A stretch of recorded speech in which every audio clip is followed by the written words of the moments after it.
nakikigising, hindi tulog, nakikinig. Wow! Ganun na. Ako gising. Then, 1, 2, 3, 4. Apat kayo ako gising. Kayo naman apat hindi to, hindi tulog. Then, nakikinig na lang kayo. Okay, hold na lang sa likod. Kasama talaga tayo. Muna yung lahat ko. Yan, mas talaga. Kasama tayo na dito. Isa, dalawa, tatlo. Ako'y gising.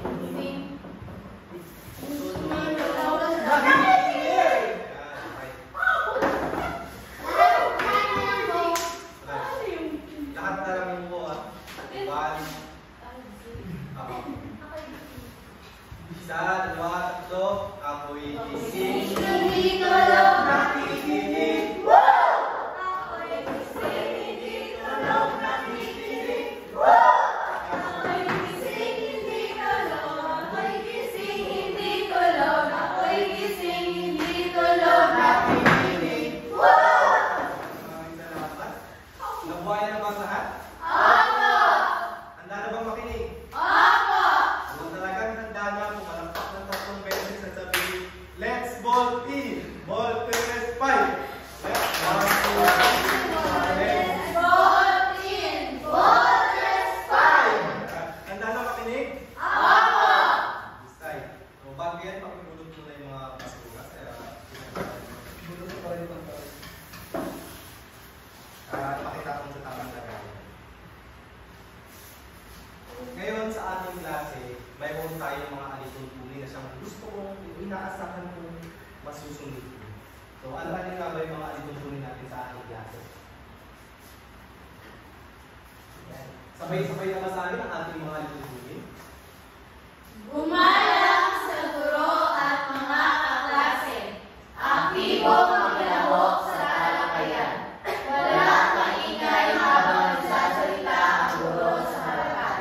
Itaas ang kanang kamay kapag gustong sumagot. Humili at maging mabuti sa lahat. Maasahan mo ba sa inyong lahat? Opo! Susundin at gagawin? Opo! Ngayon naman, bago tayo magpapatuloy sa ating pagtalakayan, balikan muna natin, magbalik tanaw muna tayo kung ano nga ba yung tinalakay natin nakaraang pagkikita. Sino makapaglalakad? Sino, kung ano ang pinag-aralan natin nakaraang talakay? Maricel? Ang ating pong pinag-aaral nakaraan ay patungkol sa pagiging responsable sa paggamit ng mga balbal na salita sa social media. Mahusay. Para natin si Maricel. Sino naman ang makapaglalakad ng kanyang naintindihan, nahinuha, naunawaan sa ating nakaraang talakayan? Darling? Kinakailangan po natin maging ingat sa paggamit ng mga salita sa social media at kung maaari ay iwas natin gumamit ng mga balbal at iarin po natin ang ating mga salita bagay sa ating mga kausap. Tumpak. Bigyan natin ng maraming palakpak si Darling. Ngayon ako natutuwa dahil talagang gusto nang naunawaan ang ating paksang tinalakay nakaraan. Kaya ngayon, papatuloy na tayo para sa ating bagong talakayan kung saan ito ang tatlong layunin nito. Sabay-sabay na basahin. Pagkatapos ng isang oras sa talakayan, ang mga mag-aaral ay inasama, nakikilala ang mga espesyong pagbiyak ng kaunayang loikal. Nagagamit ng wasto ang mga espesyong pagbiyak ng kaunayang loikal, dahilan, bunga, paraan, resulta. Napahalagahan ang wastong gamit ng mga espesyong pagbiyak ng kaunayang loikal. Nauunawaan ba ang ating layunin? Opo! Sky. Ngayon naman, magkakaroon tayo ng isang laro. Sino may dito sa laro? Ako po. Ayan. Magkakaroon tayo ng isang laro tuloy tayo sa ating gagawang tatalakayan ng araw. Ito ay pinamagatang Lulubog bitaw. sabay-sabay na basahin ng baluto. Tumayo ang lahat sa harap. Magkakaroon tayo ng larong na boat is sinking. Sa bawat kalahok na natatanggal ay kailangan tukuyin ang mahupulot na pangungusap kung ito ay kabilang sa dahilan o paraan na sa bunga o resulta. Husay. Meron tayo dito magwagang ulo. Kung saan ang inyong mabubunot, kung sino ang matatanggal sa ating bubunot sila dito sa mga papel na nandito. At ididikit o tutukuyin nila kung alin doon ang bunga, pinagmulan, at kung ano ang pinalabasan o resulta nito. Naunawaan mo ba? Opo. Katanungan. Wala na po. Ngayon, tuloy na ang lahat dito sa ating pinangaral.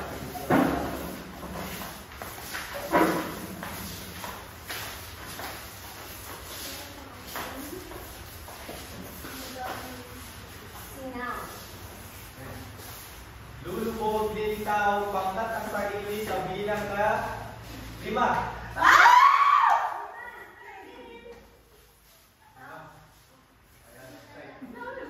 Lulubog, lilitaw, pangkat ang sarili sa bilang na 8.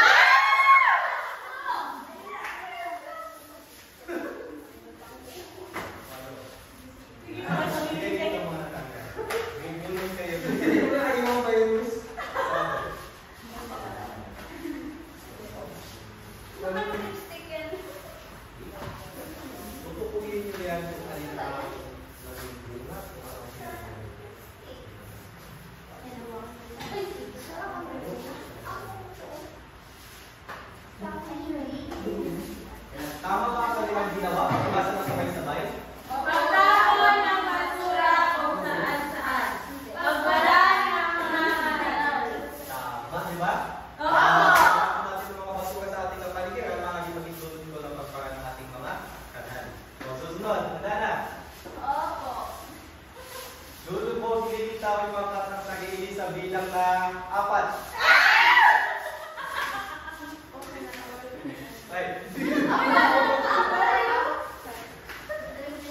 Lulubog, lilitawin pangkat ng sarili sa bilang na 6.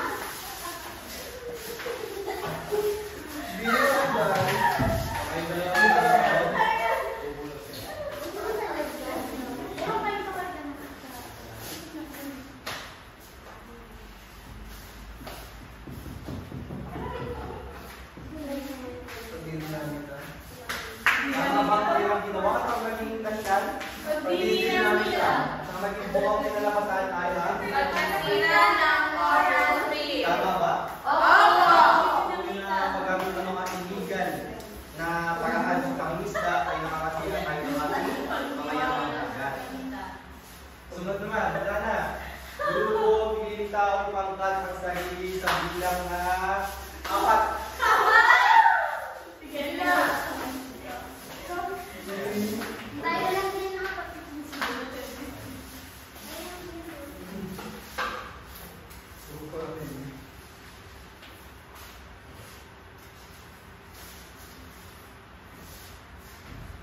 Tama ba ang kanilang dinigit na ang naging bunga sa ang naging dahilan ay Pangingina. ang naging bunga? Pagkabos ng puno. Tama po ba? Opo. Patuloy na pagpapahintulot ng pagmimina sa ating mga kabundukan ay patuloy din itong sinisira ang ating mga likas na yaman. Sunod, kayo dalawa, pagkakasali sa bilang na 2.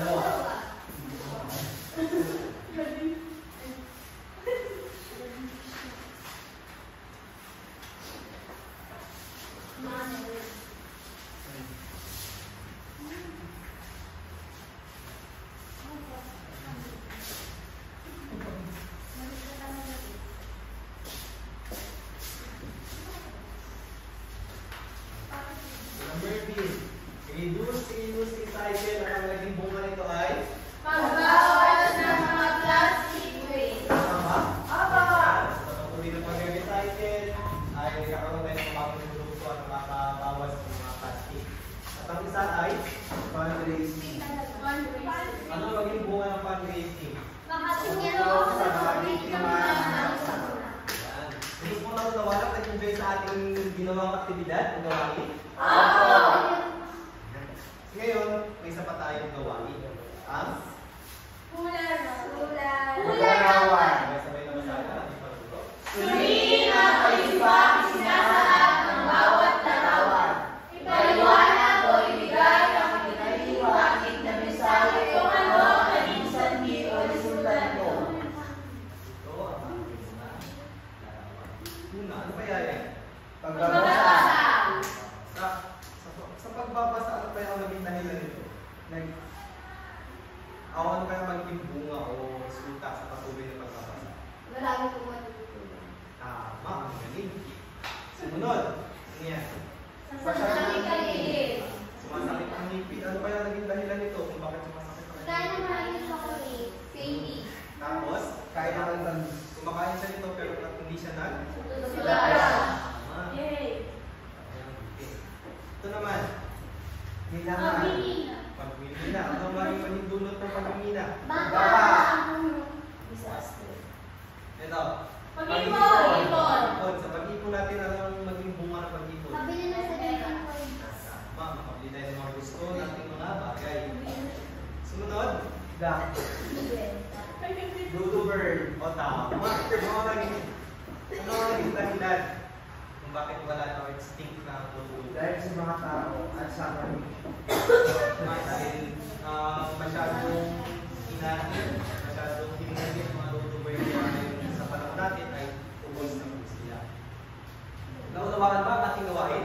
Lahat ng ating ginawa, mula dito sa puno, mula dito sa isang panggawain ay konektado sa ating mga tatalakayin natin ngayong araw. Dahil kagaya sa isang puno, mayroong ugat na pinagmumulan kaya mayroon tayong bunga sa itaas. Ang mga pangyayari sa paligid natin ay ganoon din. Na kung saan mayroon itong pinanggalingan, may pinagmulan, may tulog-tulo, kaya nagkaroon tayo ng ganitong resulta o sinalabasan. Naunawaan mo ba? Malinaw? Ano man. Ngayon, para sa formal na pagpapatuloy ng ating talakayan ay binibigay ko na kay Binibigay Darlene Aguilos na pagpapatuloy ng ating bago paksa. Ayan, muli ang lahat ng ating ginawa ay may kinalaman sa paksang ating tatalakayin ngayong hapon. Kung saan, ito ang pakibasa ng sabay-sabay at malakas. Konseptong may kaugnayang lohikal. May mga konsepto na higit na magiging makahulugan o mabisa kapag ito ay pinagmumugnan o pinagsasama. Kagaya na lamang ng mga konseptong kaugnayang lohikal, kagaya ng dahilan, bunga, paraan, at resulta. Pero ngunit bago yan, ano ba muna kapag sinabi natin lohikal? Kapag sinabi mo natin lohikal, ito ay mga tuwiran o malinaw na pagkakaugnay ng mga ideya. Ibig sabihin po, hindi natin sila basta-basta pinagsasama o pinagbibigay. Ipinapakita natin kung paano ba o bakit ba ito nangyari at kung ano ang epekto o bunga nito. Unahin natin ay ang dahilan at kung ano ang unawaan po ba? Kapag sinabi mo natin dahilan at bunga, dito po ipinapakita kung ano ang rason kung bakit naganap ang isang pangyayari at kung ano ang naging bunga nito. Ginagamitan po ito ng mga pag-ugnay na dahil sapagkat, bunga nito, kaya at dahilan dito. Ngayon ay meron ako mga larawan dito inhanda bilang ating maging mga halimbawa. Sa larawan ito, ano ang inyong nakikita? Student at assistant. Ito naman sa kabila. Ito ay baon. Ngayon, GM, maaari mo bang pagbuuin ang pahayag nito gamit ang mga pag-ugnay na nasa harapan? Dahil sa student assistance, ako ay nakabili ng aking pambaon sa amin. Mahusay, bigyan ng palakpak si GM! Dito ay meron tayo unang larawan at ikalawang larawan. Sa unang larawan ito ay Bisyo. bisyo o siya ay nalulong sa sugal. Ang pangalawang larawan, walang naiwan na pera o naubusan siya ng pera. Mervin, maaari mo ba buuin ang pahayag nito gamit ang mga pang-ugnay na nasa harapan? Dahil sa aking bisyo, nagbunga ito ng aking nakawalan ng aking pera. Mahusay, bigyan ng palakpak si Mervin! Ito ang pangalawang, ang huling larawan. Ano nakikita niyo sa unang larawan? Pag sa huli na, nawawala gamit. Sa pangalawa ay pagbibigay ng parangal ng gamit pala. Valerie, maaari mo ba buuin ang pahayag na ito sa pamamagitan ng mga pang-ugnay na nasa harapan? Dahil sa pagtitipad ng babae, nagbunga ito ng parangal para sa akin. Mahusay, bigyan ng palakpak si Dalawa nila ang dahilan at bunga. Oo! Ngayon, kung ito ay nilang nauunawaan, darako naman tayo sa paraan at resulta. Ang paraan ay nagpapahayag kung paano isinasagawa ang isang bagay habang ang resulta ang nagsasabi kung ano ang naging bunga nito. Kagaya na sinabi kanina, pinapakita ng paraan kung ang alin daw po kung paano nangyari o kung paano isinagawa ang isang bagay. At ang resulta, ito ang naging kinalabasan o ang bunga. Iniudyas sa relasyong ito ang sa upang ipahayag kung paano nakamit ang resulta. Ngayon ay meron ulit ako mga larawan at ating bubuukin ang mga pahayag sa mga nakudyas na sa. Ano ang nakikita ninyo sa larawan? Nagtitinda. Sa pangalawang larawan, iPhone. cellphone. Cellphone. Ngayon, Maricel, maaari mo bang buugin ang pahayag? Dahil sa pagtitinda ko ng bananakyo, nakapag-ipon ako at nagtitinda. Mahusay, bigyan si Maricel ng maraming palakpak. Sa pamamagitan ng pagtitinda, nakapabili siya ng cellphone, ang kanyang inaasam na cellphone. Pangalawang larawan. Ano to? Working student. Yung mga nagtatrabaho sa mga kainan. At ito ang pangalawang, sumunod na larawan ay nakapag-tapos. Ngayon, Mervin, ulin ang salita. Dahil sa aking pagsumikap at pagtatrabaho, ito ay nagresulta sa aking pagtatapos sa pag-aaral. Bigyan ng palakpak si Maricel. Sa pamamagitan ng pagtatrabaho, siya ay nakapagtapos ng pag-aaral. Ang panghuli, ito ay pag-ipon at ang sunod na larawan ay nakapagtayo ng bahay. Rika, maaari mo ba ang buuhin ang pahayag na ito? Sa pamamagitan ng pag-ipon, nakamit ko ang pinilitan. Mahusay! Bigyan ng palakpak si Rika. Naunawaan na po ba ang ating paksang tinalakay ngayong hapon? Opo!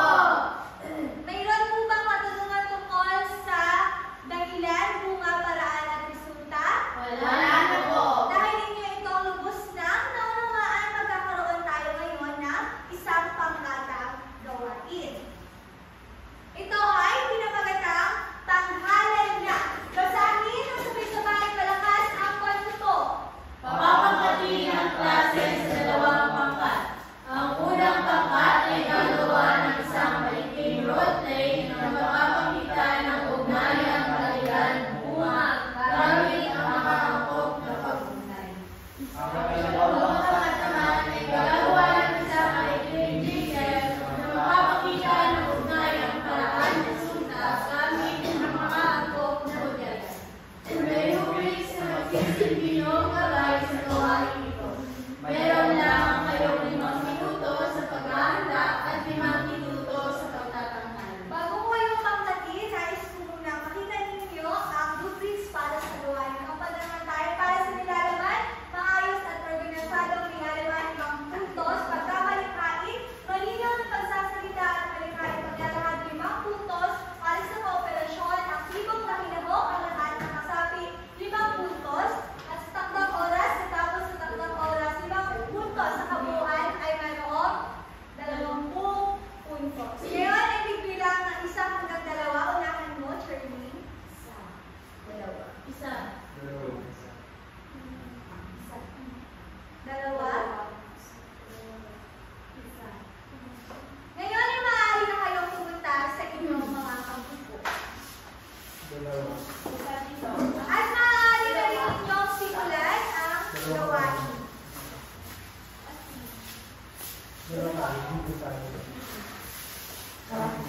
Si Angela, sila Dalawa.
Magandang hapon sa inyo lahat. Narito po ang presentasyon ng ikalawang pangkat. Okay.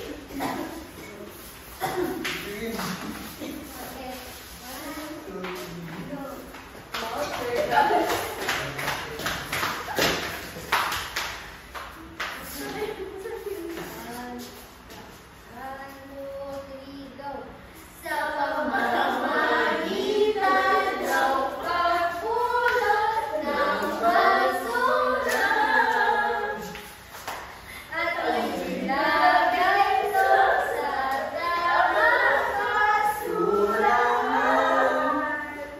Gumising na tayong lahat, magsama-samahin ang sama at tulong-tulong.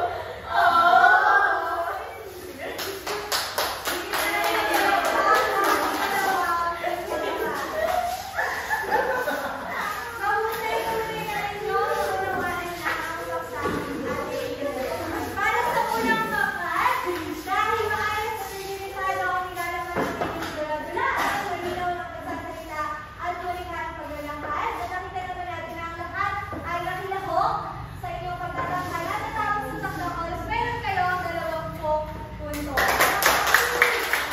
Para naman sa ikalawang pakat, dahil maayos at organisado ang nilalaman ng inyong naging jingle, malinaw at naging malighain ang inyong naging paglalahad, at nakilahok ang bawat isa sa inyong grupo at natapos nito sa takdang oras, meron din kayo 20 punto. Palakpakan ninyo. Ngayon, naunawaan ninyo ba ang ating tinalakay? Kung gayon, ay sa pagkakataon ito, binibigay ko ang pagkakataon kay Ma'am Shirley para sa susunod pang gawa.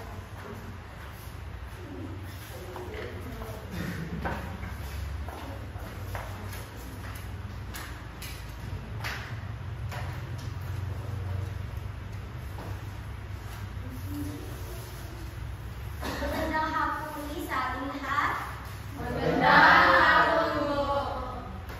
Nasiyahan ba kayo sa ginawang aktibidad ng ating gurong si Darlene? Naunawaan ba inyo ang kanyang mga tinalakay? Kung gayon, ako ay nagkakala. Dahil kubos na ninyong naunawaan ang tinalakay ngayong hapon, ako ay may katanungan.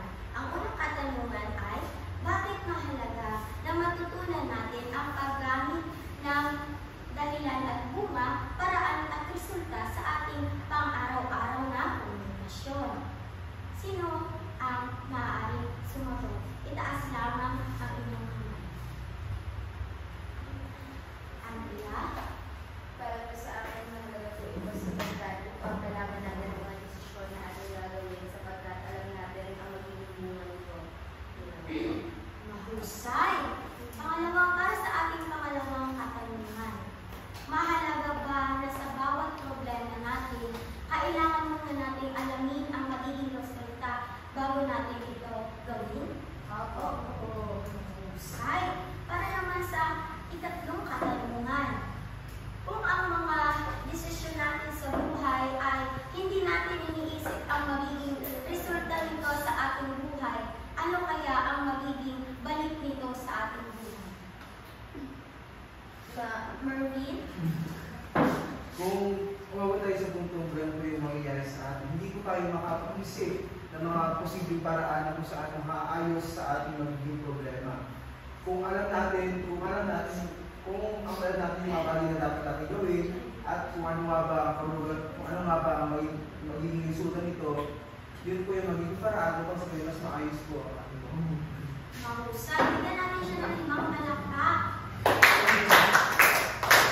Naunawaan niyo ba ang ating talakayan ngayong hapon? May karagdagan pa ba? Wala na po!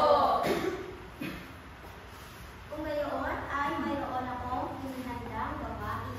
Basahin ko malakas at sabay-sabay. May pagmanood ang iyo ang ulo.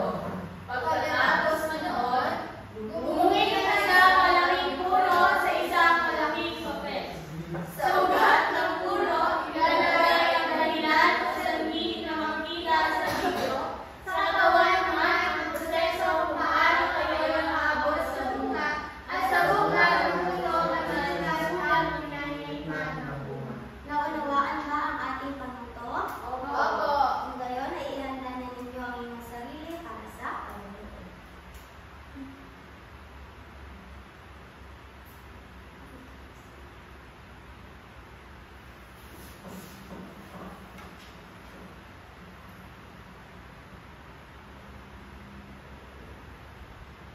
ang inyong pagtutuloy.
Lamang kayo, 5 minuto para yung maraming aktibidad.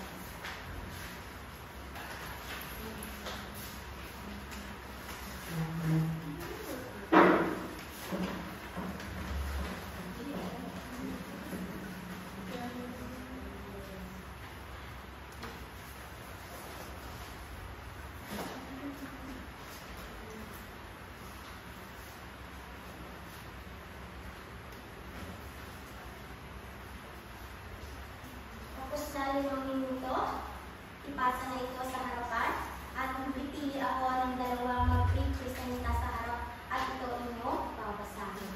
Ipasa na sa harapan.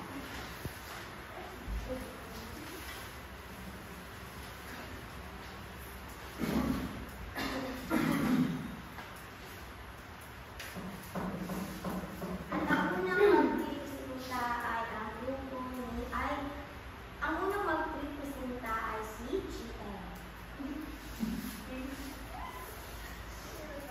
GN, dito ka sa harapan.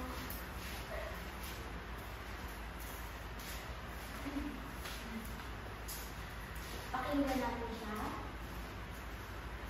Ang ilibay ko po sa ugat ng puno ay ang mga tao na umaabuso sa ating kalikasan. Samantalang sa katawan na po,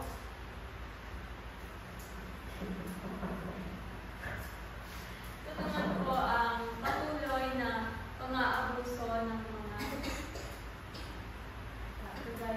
kagaya pang-aabuso ng mga tao kagaya ng pagmimina, pagtatapon ng mga kalat sa mga ilog, at sa bunga naman po ay kagaya ng binanggit sa video pinanood, mga lupa na dati natataba ay nagiging bato at ang mga dagat na dating lintian ay nagiging abo. Mahusay, tignan natin siya ng maraming palakpak. Ang pangalawang magpresenta ay si Mervin. Palakpak. Palakpak.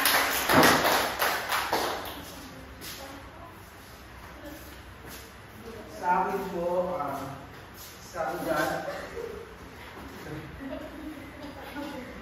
ugat po na ako nilagay ay ang tunay po na kalaban ng ating environment or ating ng kalikasan ay hindi global warming, climate change, or iba't ibang mga suliraning pangkapaligiran. Bagkos tayong mga tao mismo.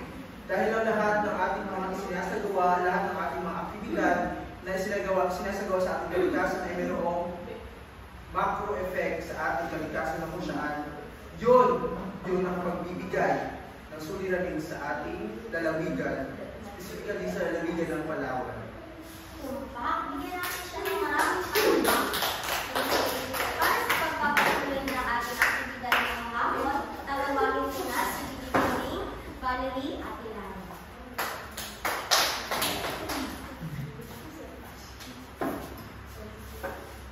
Yan, magandang hapon. Gusto na bang naunawaan ng ating talakayan? Opo. Ngayon ay magkakaroon tayo ng isang pagsusulit.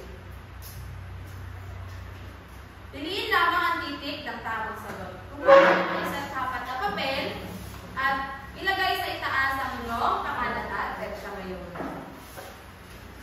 Maaari na kayong magsimula.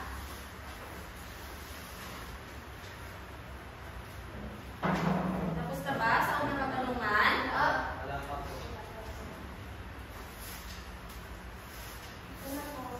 Okay na.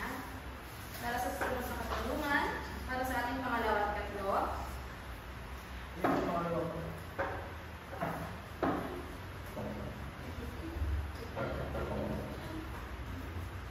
Tapos na ba? Oo. Para sa ating ika-apat at ika-lima.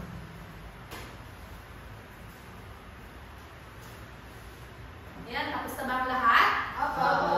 Kung gayon, ay makipagpalitan na sa inyo, katabi.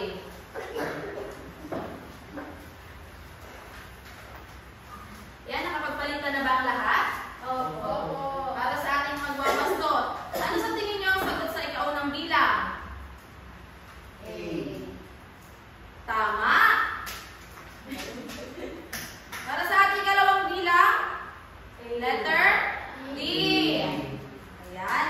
Para sa ating ikatlong bilang, ayan, tama. Sa ating ika-apat at ika-lima, C. sa ating ika-lima naman ay letter D. Ayan. Pasa na inyong papel. Ayan, ako'y nagagalak sapagkat ang tataas na nakuha ninyo, mga puntos. Jama, 5/5. Wisa, 5/5. JM, 5/5. Andrea, 5/5. Rema, 5/5. Mervin, 5/5. Ayan, ako'y nagagalak sapagkat lahat sa inyo ay naintindihan ng ating talakayan. May katanungan pa ba? Wala na po. Naintindihan na ba? Opo. Yan, kunin na inyong mga kwaderno para sa ating takdang aralin.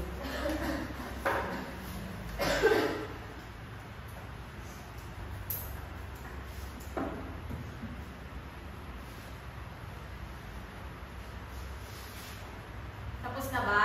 Opo. May katanungan pa ba para sa ating takdang aralin? Wala na po. Yan, tumayo na ang lahat para sa ating pangwakas na panalangin. Pangunahan mo ito, Mervin. Iuupo natin ang ating mga ulo at ipilit ang ating mga mata. Sabay-sabay tayo. Panginoon Diyos, pagkakot ng kami sa lahat, ipapasalamat kami sa kapag nakatapos po kami ng ating pag-aaral ng hapon, dahil sa ating mga anak. Kami po nagbuhay na kayo sa ating dito na life namin po sa asunod po ng pag-aaral. Lahat ng dapat ng Panginoon sa Panginoon sa Amen.